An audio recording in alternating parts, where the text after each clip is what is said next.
So what we see that today's topic of discussion is Hamlet and his problems. Hamlet and his problems. Remember, Hamlet is actually reminding us the famous play of Shakespeare, তাই তো? এবং আমরা দেখতে পাচ্ছি এই এসেটা লিখছেন T S. Eliot, and it was published in 1919 as a literary criticism. কোথায় পাবলিশড হচ্ছে? The sacred উডে।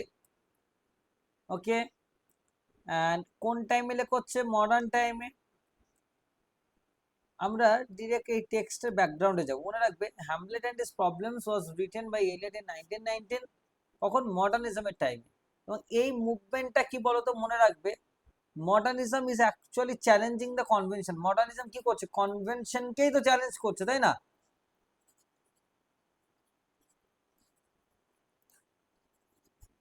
Challenging the convention মানে যত ট্র্যাডিশনাল আইডিয়া আছে সবগুলোকে ভাঙবে। এই টেক্সটটা কি করছে? একটা ট্র্যাডিশনাল আইডিয়া রয়েছে সেটাকে চ্যালেঞ্জ করছে, যে হ্যামলেট নামেই সবাই যেটাকে এত প্রশংসা করছে, এলিয়ট এখানে সেটাকে ক্রিটিসাইজ করছে। মানে একটা এস্টাবলিশ একটা আইডিয়াকে কিন্তু চ্যালেঞ্জ করছে, এস্টাবলিশ আইডিয়াকে একটা চ্যালেঞ্জ করছে। স্যার দেখো, তাহলে মডার্নিজমটা কি? A literary movement that challenged traditional ideas about literature and criticism. So at the time, many romantic and Victorian critics admired Hamlet. এই টাইমে কি অনেক রোমান্টিক এবং ভিক্টোরিয়ান ক্রিটিক্স যারা রয়েছেন তারা তারা হ্যামলেটকে কি করছেন? অ্যাডমায়ার করছেন অ্যাজ শেক্সপিয়ার্স গ্রেটেস্ট ট্র্যাজেডি। শেক্সপিয়ারের খুব পপুলার ট্র্যাজেডি তো এটা। And treated Prince Hamlet as if he were a real person whose psychology could be analyzed. So what we see that in the it is the natural tendency of the it was the natural tendency of the writers that Hamlet was one of the most important plays as far as literature is concerned, তাই না? So Eliot কি করছেন? Eliot is strongly disgraced with this approach, কিন্তু Eliot এটাকে মানছেন না। এই টেক্সটের সব থেকে বড় একটা আইডিয়া হচ্ছে অবজেক্টিভ কোরিলেটিভ, যেটা একটু পরে গিয়ে বলবো। So he believe that our literary work should B judged as a work of art. একটা লিটারেরি ওয়ার্ককে ওয়ার্ক অফ আর্ট হিসেবে দেখা উচিত, rather than through the emotions of personality of the characters. মনে রাখবে, এলিয়ট তো এটা বলছেনও যে হ্যামলেটকে যখন কেউ পড়ছে তারা এতটাই ক্যারেক্টারের মধ্যে ঢুকে যাচ্ছে যে তারা গল্পটাকে ফোকাসই করছে না। So influenced by modern critical ideas, he argued that the success of a play depends on its artistic structure. So influenced by modern critical ideas, যে মডার্ন ক্রিটিক্যাল আইডিয়াসের দ্বারা কিন্তু ইনফ্লুয়েন্স হয়ে হি আর্গুড, তিনি বলছেন যে the success of the play depends on it's artistic structure. Unity মানে একটা artistic structure তো রয়েছে একটা নাটকের, ইউনিটি এবং এবিলিটি টু এক্সপ্রেস ইমোশন এবং ability to express emotion objectively. Objectively দেখতে হবে। মনে রাখবে, মানে যে রোমান্টিক্সরা কি করতো? সাবজেক্টিভ অ্যাপ্রোচ নিত। সাবজেক্টিভ মানে কি? তারা সাবজেক্টিভ অ্যাপ্রোচ নিত, টেক্সটের মধ্যে তারা থাকতো, তারা যা ফিল করতো সেটা লিখতো। তাহলে কি? এবং মানে সহজ কথা শোনো, তুমি একজন লোককে খুব পছন্দ করো, তাহলে তুমি যদি সাবজেক্টিভলি দেখো সেই লোকটার কোনো খারাপ তুমি দিক দেখতেই পাবে না। অবজেক্টিভলি মানে কি? সেটা তুমি ভালো দিকও দেখবে, খারাপ দিকও দেখবে। ওকে, সো এলিয়ট বলছেন যে এই যে টেক্সট, হ্যামলেট যে টেক্সটটা রয়েছে শেক্সপিয়ারের, সেটা কিন্তু অবজেক্টিভলি দেখতে হবে, তবেই তো আমরা সেটার কিছু প্রবলেম খুঁজে পাবো, তাই না? So in this essay Eliot challenges the traditional admiration for Hamlet. Eliot কি করছেন? যে ট্র্যাডিশন থেকেই হ্যামলেটকে যে প্রশংসাটা করাচ্ছে সেটাকে চ্যালেঞ্জ করছে এবং বলছেন এন্ড কলস ইট, মনে রাখবে, হ্যামলেটকে এলিয়ট কি বলছেন? An artistic failure. কি বলছেন? An artistic failure.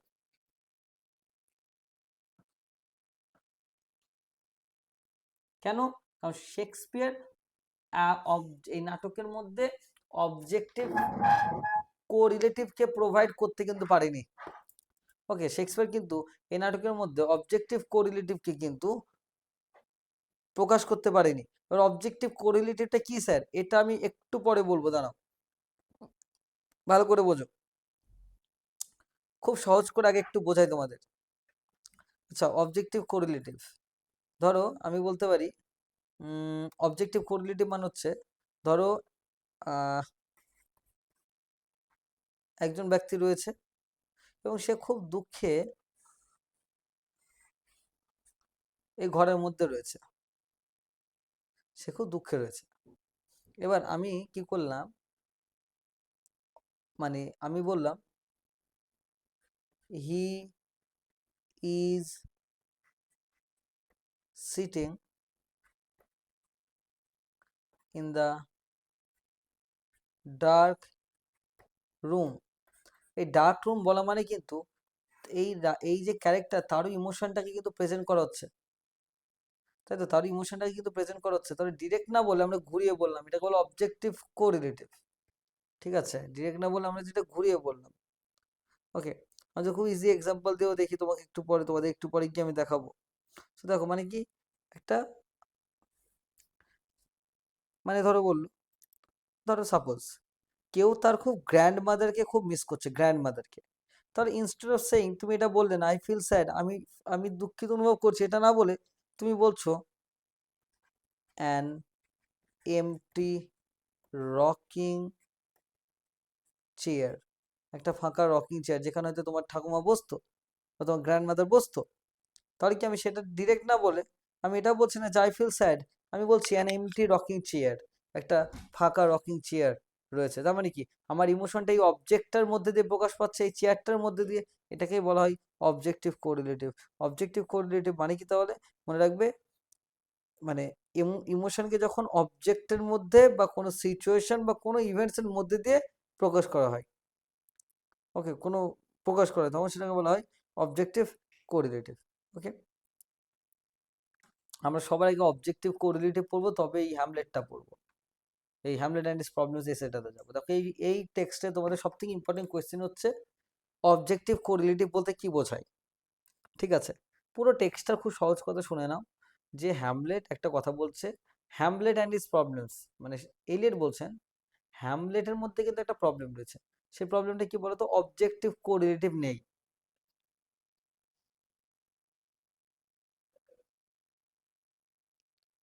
Wait, let others join, who is joining still. Okay, দেখো, in this essay, Eliot introduces and explains his famous theory of objective correlative. এখানে উনি অবজেক্টিভ কোরিলেটিভ সম্পর্কে বলছেন। According to him, তার মত অনুযায়ী, the best way to express an emotion in literature, সাহিত্যে সব থেকে বেস্ট ভাবে ইমোশনকে রিপ্রেজেন্ট করা যায় কিভাবে জানো, is through a set of objects, একটা সেট অফ অবজেক্টস দিয়ে। ধরো একজন খুব দুঃখিত রয়েছে, ধরো ওয়েটিং ফর গোডো নাটকটা যদি দেখাও, তাহলে দেখবে একটা ব্যারেন ট্রি কিন্তু রয়েছে, একটা একটা গাছ রয়েছে যে গাছের পাতাগুলো শুকিয়ে গেছে। অ্যাকচুয়ালি কিন্তু it actually shows the barren condition of the European society. তাহলে কি ওই গাছের পাতাটা শুকিয়ে গেছে, ওটা দিয়েই কিন্তু আমি ইমোশনটাকে বোঝাচ্ছি, তাই না? তাহলে কি একটা ইমোশনকে যখন কোনো অবজেক্টের মধ্যে দিয়ে, কোনো সিচুয়েশন বা কোনো ঘটনার মধ্যে দিয়ে যখন প্রকাশ করা হয়, that naturally creates the same emotion in the reader বা অডিয়েন্স, যেটা সেম মানে অডিয়েন্স সে মধ্যে সেম ইমোশনটা দেবে। আমি ধরো বললাম যে আই ফিল স্যাড, ওকে, এটা না বলেও যদি আমি একটা একটা রকিং চেয়ার ঘরের মধ্যে দেখাই, তাহলে কি হবে, ওই ইমোশনটা ক্রিয়েট হচ্ছে। আমার বলার প্রয়োজন নেই যে the destruction of the European civilization, ওই গাছটাকে দিয়ে দিলাম তাহলেই হয়ে গেল। কিন্তু হ্যামলেটের মধ্যে অবজেক্টিভ কোরিলেটিভটা নেই সেভাবে, সেটা উনি বলতেন, সহজ কথা শুনে নাও। Instead of telling the emotion directly, ইমোশনকে ডিরেক্টলি না বলে the writer should show it through external events and images, এটা এক্সটার্নাল ইভেন্ট বা ইমেজেসের মধ্যে দিয়ে বোঝার চেষ্টা করছে। তাহলে কি বুঝতে পারছো কথাটা, যে একটা তুমি দুঃখিত, তুমি বলছো না যে আমি দুঃখিত, বরং তুমি একটা একটা গাছের তলায় বসে রয়েছে যে গাছে কোনো পাতা নেই, এই actually the tree actually represents your condition. বোঝা গেল কি বলো, থাকে অবজেক্টিভ কোরিলেটিভটা কিছুটা।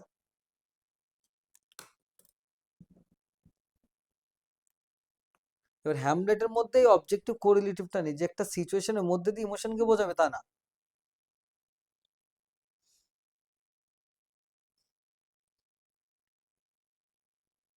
Is it clear? সাপোজ তোমার সামনে এক্সাম রয়েছে, ঠিক আছে, শুনে নাও। সাপোজ তোমার সামনে এক্সাম রয়েছে, তুমি দেখা যাচ্ছে বাড়িতে কালকে ভাতই খাচ্ছ না, ঠিক আছে, মানে এটা কি বোঝাচ্ছে, তোমার মন খারাপ রয়েছে। ওকে, তো এই যে তুমি ডিরেক্ট, মানে ধরো তুমি বললে, মা বললো কি রে বাবা, কি রে কি হয়েছে, তুমি কান্না করছো, ঠিক আছে, এটা না বলে যে তোমার মন খারাপ রয়েছে, তা তুমি বলছো না কিন্তু যে মন খারাপ আছে, বরং কান্না করছো, কিন্তু কান্না দেখেও তো বোঝা যাচ্ছে তোমার ইমোশনটা কি। এটাকে বলে অবজেক্টিভ কোরিলেটিভ, মানে কি একটা অবজেক্ট দেখলাম মিনিংটা ক্রিয়েট করলাম। আমি বললাম আমার ঘরের মধ্যে তুমি যদি এসে দেখো, সাপোজ খুব ধরো একটা মেসির ছবি টাঙানো রয়েছে, ঠিক আছে, তারপর যদি দেখো যে প্রচুর লিটারেচারের বই ছড়ানো রয়েছে, এবার মানে কি হচ্ছে, আমি তাহলে তুমি বুঝতে পারবে, না বললেও বুঝতে পারবে আমি মেসিকে কিন্তু খুব ভালোবাসি। দেখা যাচ্ছে, কথার কথা বলছি, যদি আমি ফুটবল খুব একটা দেখি না, খুবই কম, তো এটা হচ্ছে কথা। তাহলে তুমি একটা অন্ধকার ঘরে বসে রয়েছো, ধরো সাপোজ তুমি একটা ভূতের সিনেমা দেখছো, সেই বাড়িটা একটা ভূতুরে বাড়ি রয়েছে, এবং এই বাড়িটা বলছে যে আমাকে দেখে ভয় করো, তা না, কিন্তু তুমি বাড়িটাকে দেখে ভয় করছো, তার মানে কি ওই ইমেজটা কিন্তু তোমার ইমোশনটা ক্রিয়েট করছে।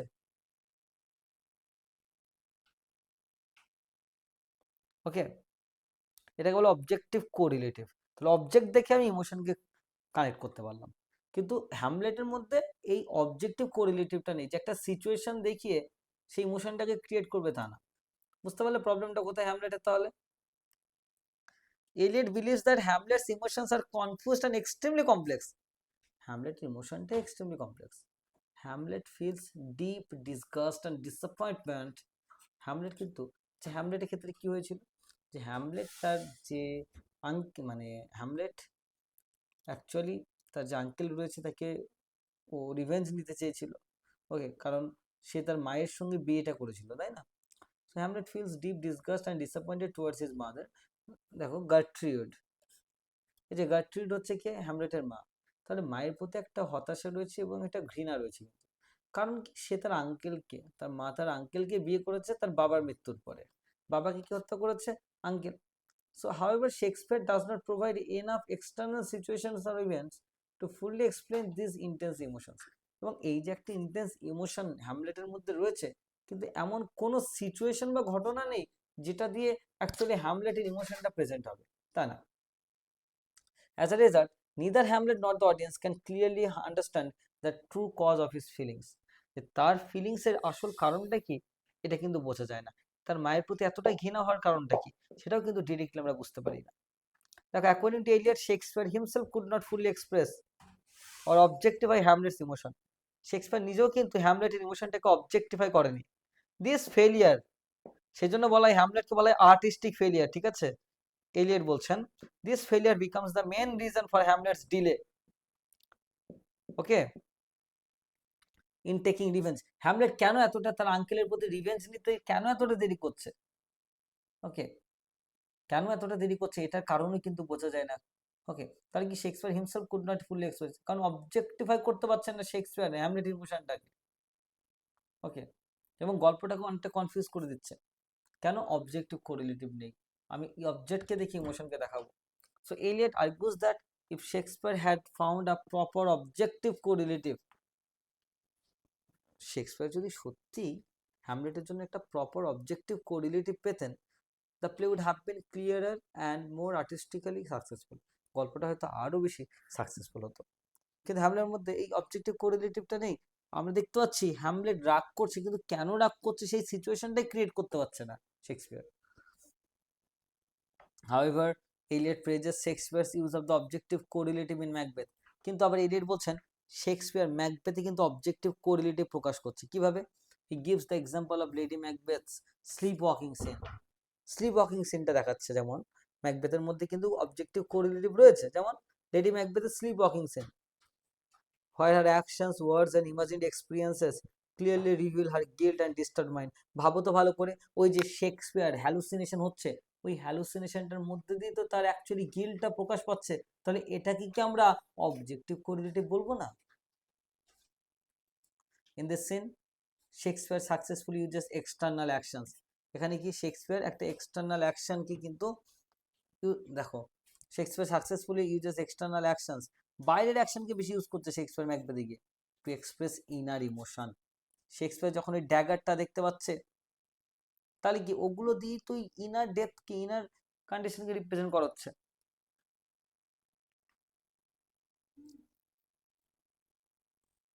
allowing the audience to understand Lady Macbeth psychological state. ও যে ঘুমিয়ে ঘুমিয়ে হাঁটছে যখন লেডি ম্যাকবেথ, যেটাকে স্লিপ ওয়াকিং বলা হয়। Okay, so thus Eliot considers Macbeth a successful example of objective correlative. Okay, একটা এক্সাম্পল দিচ্ছে দেখো। ধরো তুমি বলে instead of saying she was sad, তুমি কাউকে দুঃখিত বলার পরিবর্তে রাইটার কি করলো, রাইটার কি এটা বলছে না যে she was very sad. Writer কি করলো, রাইটার বলছে she sits alone in a dark room, একটা অন্ধকার ঘরে সে বসে রয়েছে। তার মানে কি এই সিনটাই তো তার মানে তার স্যাড কন্ডিশনটাকে দেখাচ্ছে। বুঝতে পারলে কথাটা?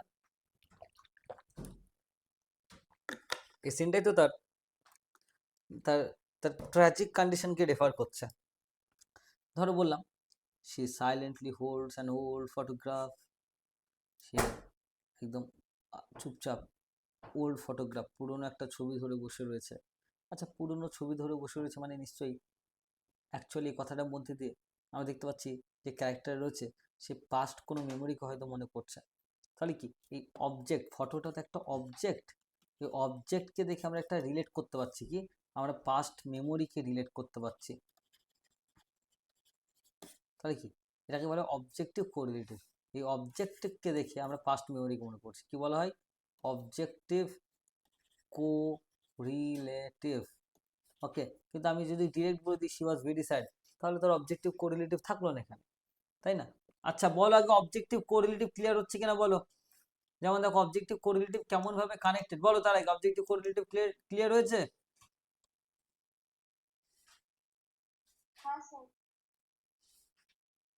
শ্রীতমা, সম্পূর্ণ, গৌরী, বৈশাখী, অনামিকা, Olivia.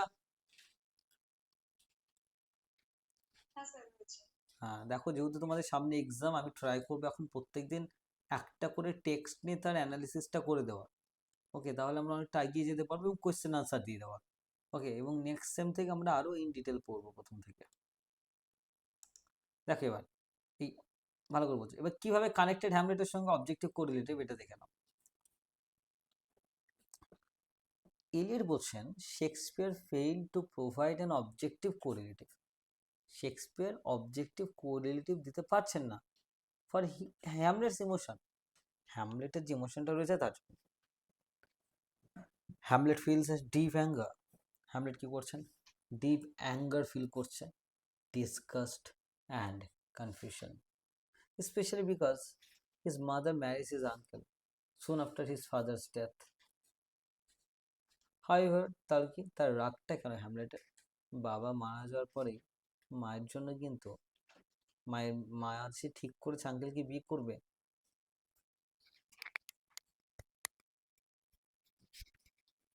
It actually makes Hamlet confused. However, the events in the play do not fully explain or match the intensity of this emotion. কিন্তু এই নাটকের যে ঘটনাগুলো পরপর ঘটতে ঘটতে যায় তো অ্যাকচুয়ালি হ্যামলেটের যে গভীরতা রয়েছে ইমোশনের, মানে ডেপথ অফ দ্য ইমোশন, এটা কিন্তু কখনো ঠিকঠাক কোনো সিচুয়েশন দেখাতে পারছে না শেক্সপিয়ার, যার জন্য মানে যেটা দেখে তোমার মনে হবে হ্যাঁ এর সেই ডেপথটা রয়েছে ইমোশনের। বলছে সে খুব ইমোশনালি ডিস্টার্বড রয়েছে, কিন্তু এমন কোনো সিচুয়েশন দেখাতে পারছে না Shakespeare.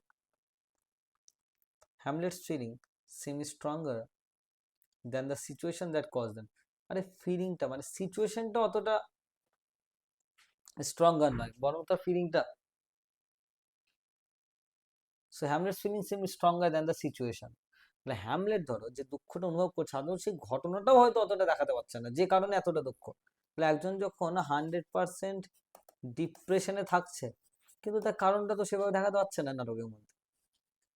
Okay, next, the audience cannot fully understand why Hamlet delays takes revenge. এই কারণে ওরা বুঝতে পারছে না হ্যামলেট কেন রিভেঞ্জটা তো দেরি নিচ্ছে। আলটিমেটলি এলিয়ট কলস Hamlet an artistic failure because it lakhs a proper objective correlative. তাই দুটো দিয়ে যেটাই কোশ্চেন আসুক একটাই আনসার হবে, সেটা তোমাদের আমি পাঠাবো অবভিয়াসলি। চলো এবার এই টেক্সটের ওভারঅল অ্যানালিসিস আমি যাবো, ওভারঅল সামারিতে আমি যাবো।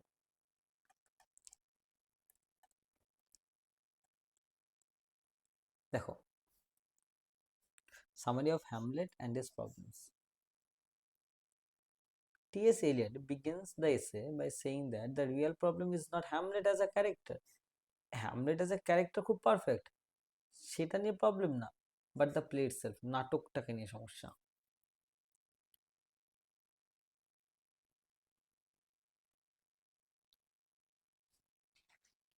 হি believes that many critics praise Hamlet, অনেক ক্রিটিকরা কিন্তু হ্যামলেটকে প্রশংসা করছেন because they become emotionally attached to the character.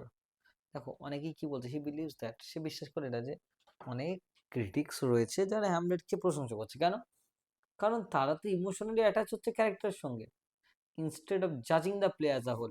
সবাই ক্যারেক্টার নিয়ে চিন্তিত ক্রিটিক্সরা, সেই কারণে প্রশংসা করছে, প্লেটাকে নিয়ে কেউ চিন্তিত নয়।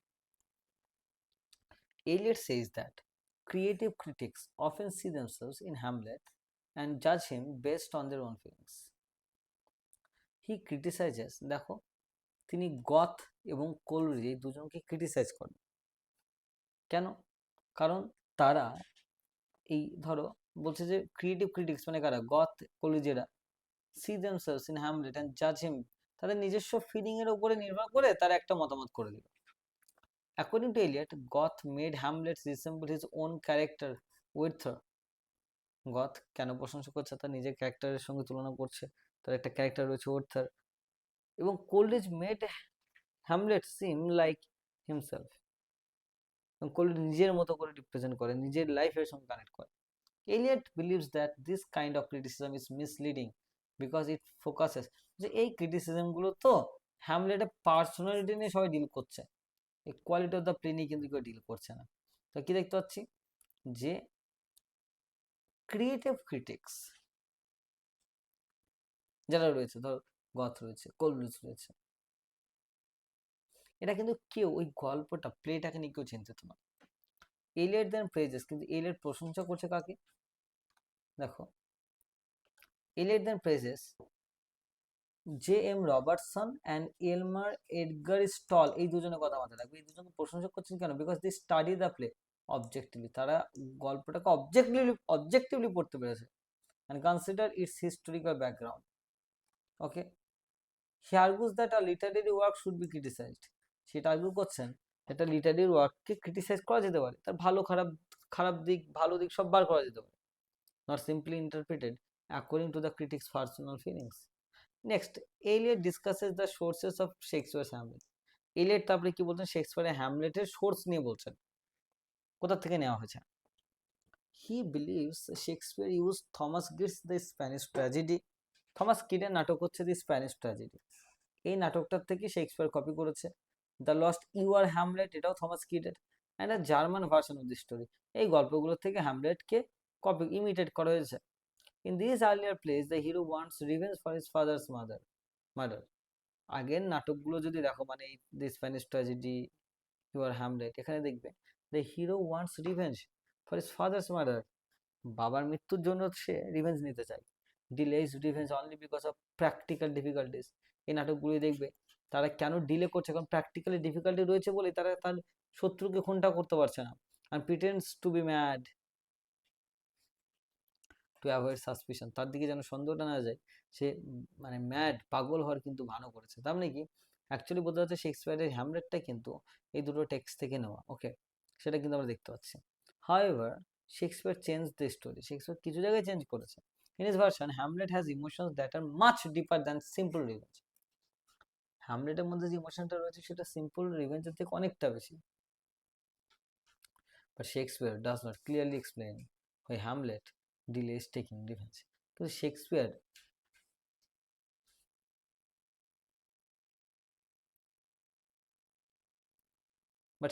does not clearly explain why Hamlet delays. Also, Hamlet's madness seemed to create suspicion instead of hiding his plans. Eliot thinks these changes are not fully developed and therefore take artistical weak. So finally, Eliot কি বলছেন?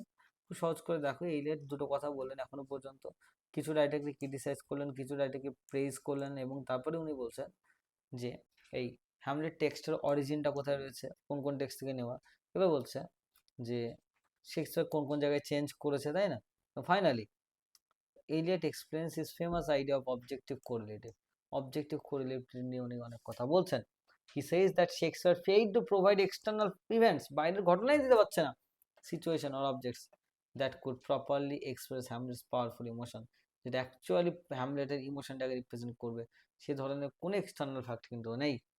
As a result the audience can not fully understand Hamlet's feelings, অডিয়েন্সরা ওর ইমোশনটা connect করতে পারছে না, পুরোপুরি বুঝতে পারছে না। Eliot believes that Hamlet's emotions are greater than what the play can successfully express. হ্যামলেটের ইমোশনটা কিন্তু অনেক বেশি, নাটকে যেভাবে দেখানো হচ্ছে তার থেকে ইমোশনের ডেপটা খুব বেশি, তাহলে নাটকে সেভাবে দেখাতে পারছে না। Therefore, he concludes that Hamlet is an artistic failure. কি বলছেন? Hamlet is an artistic failure, not because of its language or characters, language বা characters এর জন্য নয়, but because Shakespeare could not give Hamlet's emotions an effective objective correlative. কারণ Shakespeare এখানে effective objective correlative কিন্তু রাখতে পারছে না, এটা কিন্তু আমাদের মাথায় রাখতে হবে। তো এই পুরো টেক্সটটার মেন বিষয়বস্তু কিন্তু কি বললাম যে অবজেক্টিভ কোরিলেটিভ। তাছাড়া একটা কিছু থিমস আমরা এই টেক্সটের মধ্যে দেখতে পাচ্ছি, আমরা এটা একটু দেখবো এবার। প্রথম থিম হচ্ছে যেটা পরীক্ষাতে তোমাদের আসবে, অবজেক্টিভ কোরিলেটিভ। ওকে, আমরা নাম্বার 2 দেখবো কি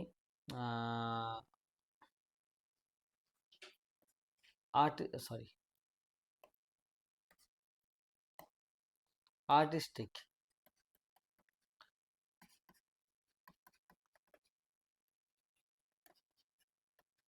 হ্যামলেট একটা আর্টিস্টিক ফেলিয়ার, সেটাকে রিপ্রেজেন্ট করছে বলবে। ওকে,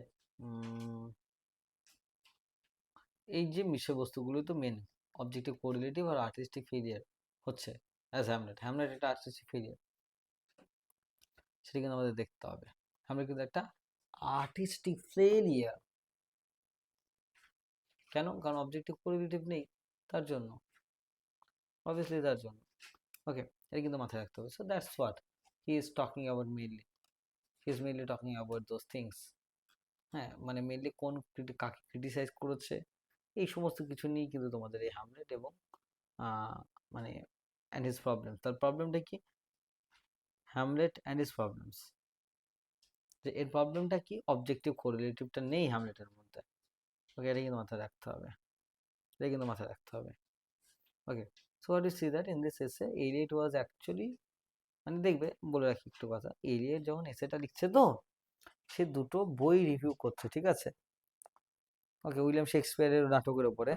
একটা হচ্ছে ওই যে এলমার এডগার স্টল, আর একটা হচ্ছে জে এম রবার্টসনের। Okay, and he signaled both of them out for praise because in their treatment of Hamlet, he felt that they had shifted their critical attention away from the more typical focus on Hamlet's character. যে এই যে এই যে কথাটা বলছিলাম, তিনি প্রশংসা করছেন কাদের? কিছু জনকে প্রশংসা করছেন, এই যে রবার্টসন, এডগার স্টল, এদেরকে, কারণ তারা অবজেক্টিভলি নাটকটাকে পড়তে পারছে হ্যামলেটকে। এটা হচ্ছে Hamlet and his problems. Problems মানে কি হবে?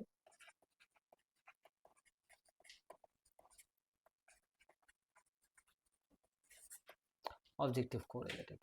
So what? That's what all about our Hamlet and his problems. And